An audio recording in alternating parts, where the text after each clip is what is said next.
Welcome to Fluent Phonics. Today we will discover the proper pronunciation of the word adversary. Adversary. Adversary. Adversary.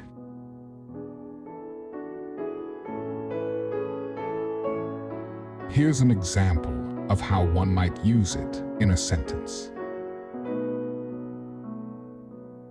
He viewed his opponent not as an adversary, but as a potential ally.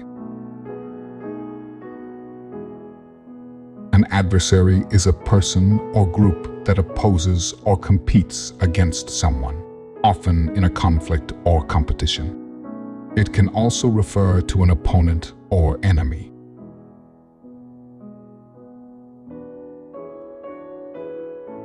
Thank you for your time. If you enjoyed this, please like and subscribe for further content.